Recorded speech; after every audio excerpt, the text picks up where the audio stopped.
Hello दोस्तों, आप सभी का हमारे यूट्यूब चैनल स्टडी आपके साथ में एक बार फिर से स्वागत है। आज हम लोग डिस्कस करने वाले हैं 19th to 21st of May के मोस्ट इंपॉर्टेंट करंट अफेयर्स के बारे में।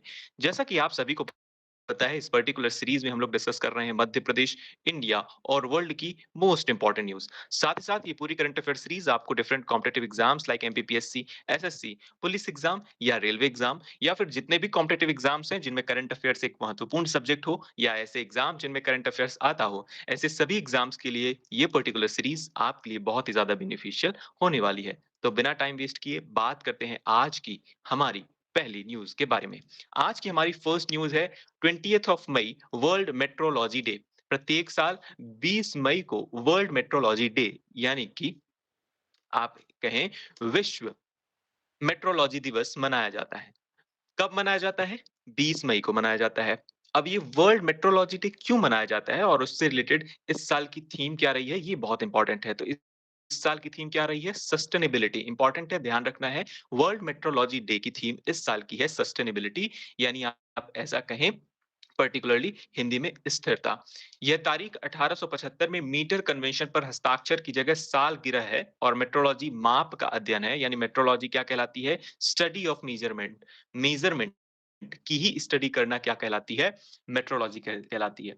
अब मेजरमेंट कई पैमानों पर अलग अलग हो सकती है। जैसे जब आप डिस्टेंस मेजर करते हैं तो आप हो सकता है किलोमीटर में मेजर कर रहे हो, बिल्कुल हो सकता है मीटर में कर रहे हों या सेंटीमीटर में कर रहे हों, है ना? तो डिस्टेंस मेज़र आप किस तरीके से करते हैं? तो किलोमीटर में करते हैं, मीटर में, सेंटीमीटर में। और यही मेज़रमेंट यानी मापन का जो अध्ययन है, वो क्या कहलाता है? मेट्रोलॉजी कहलाता है। इम्पोर्टेंट है, ध्यान रखना है बिल्कुल। और इसी साल 20 मई को इस पर्टिकुलर दिवस के रूप में यूनेस्को ने भी इसको रिकॉग्नाइज़्ड कर दिया है, यानी आप ऐसा कहें वर्ल्ड मेट्रोलॉजी डे को रिकॉग्नाइज हाल ही में कौन कर दिया है? यूनेस्को ने भी कर दिया है। तो इंपॉर्टेंट है, ध्यान रखना है आपको वर्ल्ड मेट्रोलॉजी डे। अब जानते हैं कितनी इंटरनेशनल सिस्टम ऑफ यूनिट्स होती हैं, ये भी इंपॉर्टेंट है जानना, क्योंकि ऐसे एग्जाम जिनमें साइंस जैसी सब्जेक्ट आती हैं स्पेसिफिकली, वहां के लिए ये इंपॉर्टेंट हो गया। बाकी लोग चाहे तो स्किप कर दें जिनके एग्जाम में साइंस जैसी सब्जेक्ट नहीं है। अगर बात करें इंटरनेशनल सिस्टम ऑफ यूनिट्स की, यानी जिसे आप एसआई सिस्टम बोलते हैं, और आप बहुत बार 9th क्लास में, 10th क्लास में आपने ये पढ़ा होगा। मुझे उम्मीद है कि साइंस सब्जेक्ट में आपने ये ज़रूर पढ़ा होगा और वही चीज़ यहाँ पर दी हुई है। लेंथ की एसआई यूनिट आप सभी को पता है मीटर होती है, मास की क्या होती है? किलोग्राम, टाइम की होती है सेकंड, इलेक्ट्रिक करंट की होती है एम्पीयर, टेम्परेचर की होती है केल्विन। कई बार ये एग्जाम में पूछा गया है कि टेम्परेचर की एसआई यूनिट बताइए, तो बहुत लोग गलत कर देते हैं। ध्यान रखना है, टेम्परेचर की एसआई यूनिट है केल्विन, जिसे कैपिटल के से प्रदर्शित किया जाता है। इसके अलावा अमाउंट ऑफ सब्सटेंस की मोल और ल्यूमिनस इंटेंसिटी की कैंडेला इंपॉर्टेंट है, ध्यान रखना है। ठीक है? बहुत सिंपल और बेसिक नॉलेज है, लेकिन फिर भी ये इंपॉर्टेंट है। इसी तरीके से frequency, force, pressure, energy, power, electric charge, electric potential, electric resistance और सेल्सियस टेम्परेचर की भी यहाँ पर एसआई यूनिट्स दी गई हैं। तो इन्हें भी आप देख सकते हैं। कहाँ से देखेंगे आप? तो इन्हें देखने का सबसे अच्छा तरीका क्या है? आप पीडीएफ से देख लें, है ना? क्योंकि वहां से देखना बहुत आसानी होगी। मैं यहाँ पर साइंस तो पढ़ाने आया नहीं हूँ, हम लोग पढ़ रहे हैं करंट अफेयर्स। तो जानना जरूरी है कि एसआई सिस्टम या international system of unit basic रूप से क्या होती हैं। तो बेस यूनिट्स जो है वो यही है टोटल। इसके अलावा इन्हीं बेस यूनिट्स की सहायता से ये पर्टिकुलर एसआई यूनिट तैयार की गई है। इसलिए आप इन सारी चीजों को, क्योंकि ये सारी चीजें इंपॉर्टेंट है, यहाँ पर भी जितनी चीजें दी गई हैं वो भी इंपॉर्टेंट है। इसको आप स्टडी आपके साथ नाम का हमारा जो पर्टिकुलरली टेलीग्राम में ग्रुप है, उससे ज्वाइन करके आप आसानी से वहां से आप पीडीएफ डाउनलोड कर सकते हैं। चलिए बात करते हैं अगली इंपॉर्टेंट न्यूज के बारे में। अगली इंपॉर्टेंट न्यूज है 21 of May, national anti terrorism day. National anti terrorism day प्रत्येक साल कब मनाया जाता है? तो 21 मई को प्रत्येक साल नेशनल एंटी टेररिज्म डे मनाया जाता है। अभी मैंने थोड़ी देर पहले आपको बताया 20 मई को क्या मनाया जाता है? तो 20 मई को वर्ल्ड मेट्रोलॉजी डे मनाया जाता है। ध्यान रखना है, मेट्रोलॉजी क्या कहलाती है? तो मेट्रोलॉजी मेजरमेंट का अध्ययन, यानी स्टडी ऑफ मेजरमेंट क्या कहलाता है? मेट्रोलॉजी कहलाती है। इंपॉर्टेंट है, ध्यान रखना है। हाल ही में यूनेस्को ने भी इसे रिकॉग्नाइज्ड किया है। इसके अलावा अगर बात करें ये क्यों मनाया जाता है, तो to commemorate the death anniversary of former prime minister Rajiv Gandhi, the sixth prime minister of India. Bharat के छठवें प्रधानमंत्री, जिनका नाम आप सभी को ध्यान रखना है, राजीव गांधी जी, की डेथ एनिवर्सरी को कमेमोरेट करने के लिए ये पर्टिकुलर दिवस यानी एंटी टेररिज्म डे मनाया जाता है। अगर बात करें इनके बारे में, तो इनका असैसिनेशन किया गया यानी कि इनकी हत्या की गई थी कब? 21 मई 1991 को मद्रास के पास एक गाँव श्री पेरम्बदूर में लिट्टे यानी लिट्टे क्या है? एक ऑर्गनाइज़ेशन है आप ऐसा कहें। लिट्टे यहाँ पर एलटीटीई है, ठीक है? जिसे हम लोग लिट्टे-लिट्टे पढ़ रहे हैं ना वो एलटीटीई है। Liberation tiger of Tamil Eelam के द्वारा इनकी हत्या की गई यानी इस पर्टिकुलर ऑर्गनाइजेशन के द्वारा इनकी हत्या की गई थी। और इसी डेथ को कमेमोरेट करने के लिए नेशनल एंटी टेररिज्म डे मनाया जाता है प्रत्येक साल। अगर बात करें इनके बारे में तो राजीव गांधी जी 21 अक्टूबर 1984 को भारत के प्रधानमंत्री के रूप में इन्होंने शपथ ली थी। यानी इनका कार्यकाल क्या रहा है 1984 से 1989 तक। ठीक है? ध्यान रखना है। अगर बात करें प्रधानमंत्री जब ये बने तब ये मात्र 40 साल की उम्र के थे। यानी कि आप ऐसा कह सकते हैं कि भारत के सबसे युवा प्राइम मिनिस्टर कौन थे? तो वो हैं भूतपूर्व प्रधानमंत्री राजीव गांधी जी। अगर आपसे प्रश्न पूछ लिया जाए कि प्रधानमंत्री होने के लिए मिनिमम एज रिक्वायरमेंट क्या है? तो आप सभी कहाँ बताएँगे? मिनिमम एज रिक्वायरमेंट क्या होती है? तो आप सभी वो इन्फॉर्मेशन कमेंट सेक्शन में बताएँगे। ठीक है?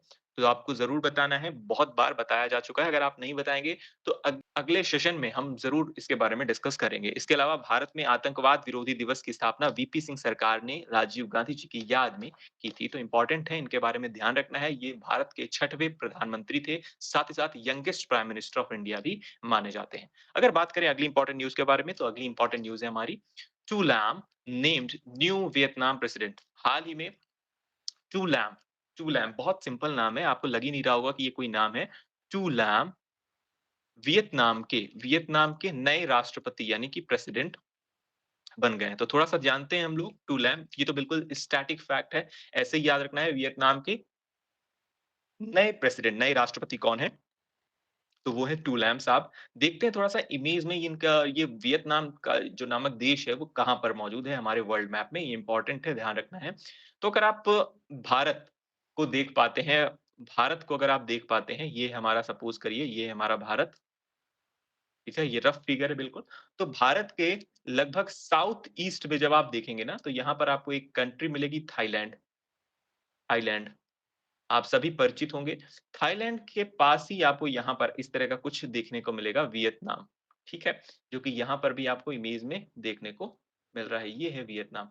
और मैं जैसा कि मैंने आपको बताया, ये थाईलैंड के बिल्कुल बहुत ही करीब है, तो आप वो भी देख सकते हैं।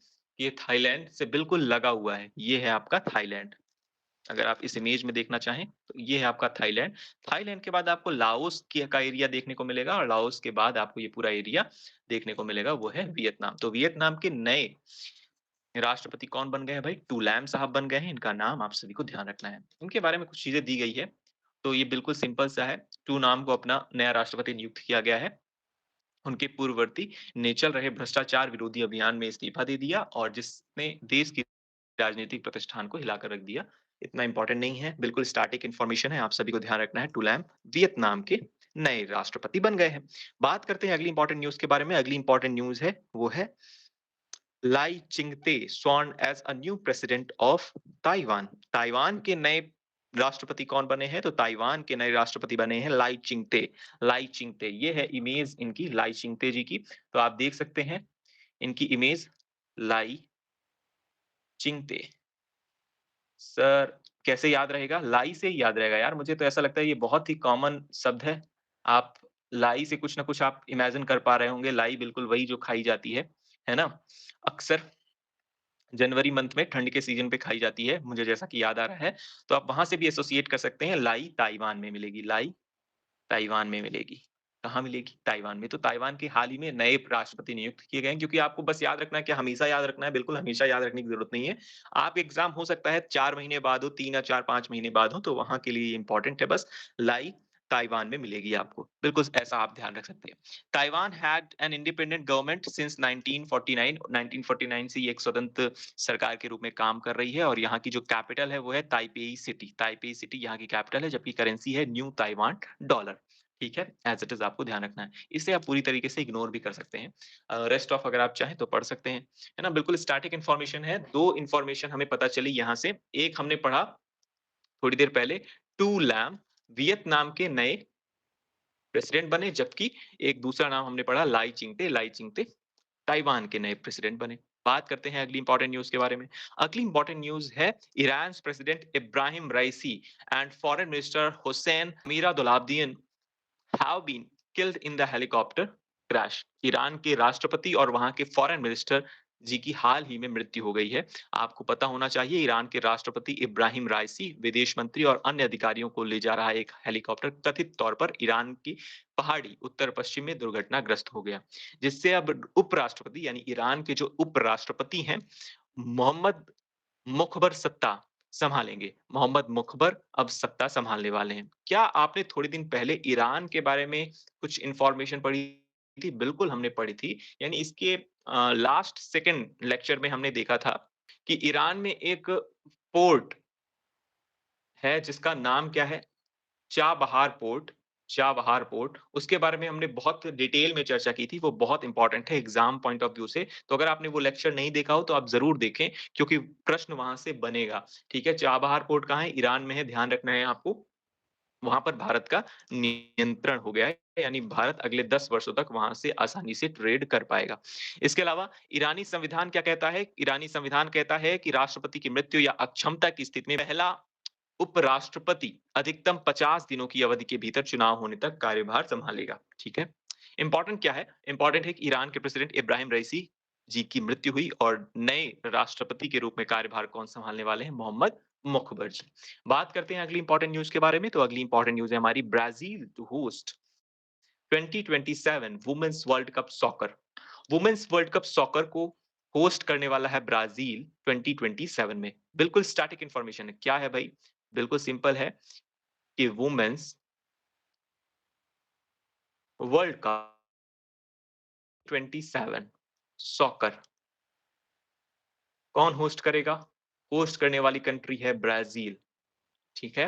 बिल्कुल स्टैटिक इंफॉर्मेशन है, ध्यान रखना है आपको।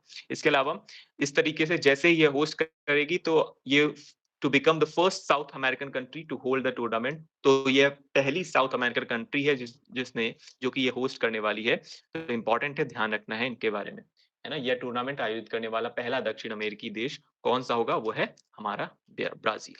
ठीक है? तो ब्राज़ील होस्ट करने वाला है 2027 वुमेन्स वर्ल्ड कप सॉकर।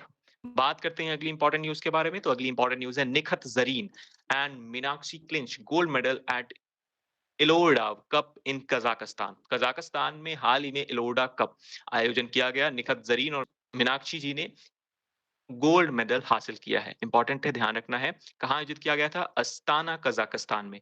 मुक्केबाजी में निखत ज़रीन और एक अन्य मुक्केबाज मीनाक्षी ने कजाकिस्तान की अस्ताना में इलोरो कप 2024 में स्वर्ण पदक जीता है। निखत महिलाओं में 82 किलोग्राम वर्ग में और जबकि महिलाओं में 48 किलोग्राम स्पर्धा में मीनाक्षी जी ने गोल्ड मेडल दिलाया है। तो सर क्या याद रखना है?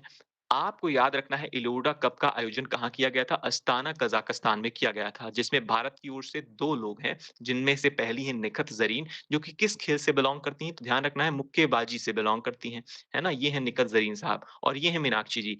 निखत ज़रीन जी की जो कैटेगरी है वो है ब 52 केजी, जबकि मीनाक्षी जी की जो कैटेगरी है वो 48 केजी। क्या सर ये भी पूछा जा सकता है? बिल्कुल पूछा जा सकता है, इसलिए ध्यान रखना है, ठीक है?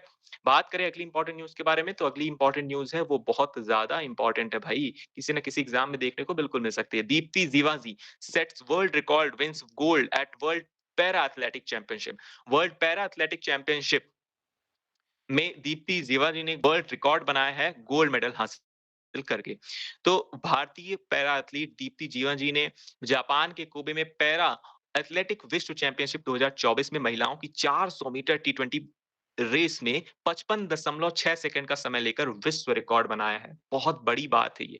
बहुत बड़ी बात है और देश को दीप्ति जीवाजी के ऊपर गर्व है, हम सभी को गर्व है। अगर बात करें बहुत लोगों को थोड़ा-सा कन्फ्यूज़न होता है वर्ल्ड पैरा, जैसे ही ये पैरा वर्ड आता है तो ये आप ऐसा समझिए स्पेशल एबिलिटी वाले लोग इस पे आते हैं।